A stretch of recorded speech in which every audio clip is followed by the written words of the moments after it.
Mwana mbonji kwa tungangu Krista Inini Trusta Webita Ndugo sare Watibuyaka Wari wangu wanomira neni Geto rangu rinotemba neni Mafanzi yangu wanodada neni Rambe mte kodo mumoyo risa nyunguduke Shaina imu shainise Bemakuwa mureve murevese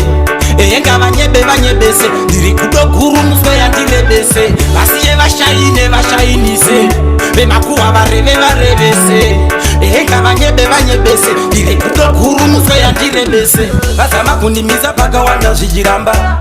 Bamwe bachingoti ndezvecha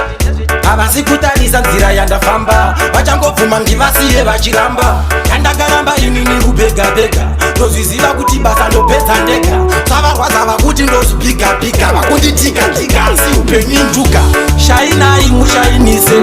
Bemakuwa mureve murevese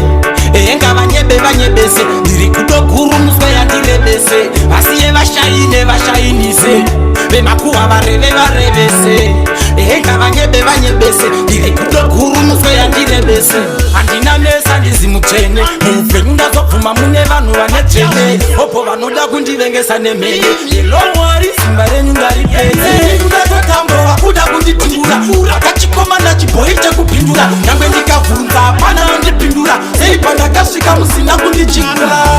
Shainai mushainise Bemakuwa vareve varevese Eyenga vanyebe vanyebese Ndiri kudoguru muswe yandirebese Asiye vashaine vashainise Bemakuwa vareve varevese Eyenga vanyebe vanyebese Ndiri kudoguru muswe yandirebese Basama kundimiza paka wanda zvichiramba Vamwe vachingoti ndezvecha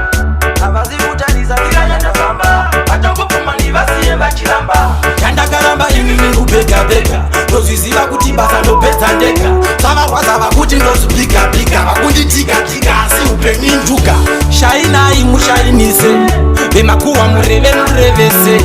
Eyenga vanyebe vanyebese Ndiri kudoguru muswe yandirebese Vasiye vashaine vashainise Bemakuwa vareve varevese Eyenga vanyebe vanyebese Ndiri kudoguru muswe yandirebese Handina mesa ndizimutsvene Muupenyu ndazobvuma mune vanhu vanetsvene Opo vanoda kundivengesa nemhene Elomwari simba renyu ngaripedze Ndatotambowa kuda kunditindura Akachikomana chibhoi chekupindura Nyangwe ndikavhunza hapana andipindura Sei pandakasvika musina kundichingura Shainai mushainise Bemakuwa vareve varevese Eyenga vanyebe vanyebese Ndiri kudoguru muswe yandirebese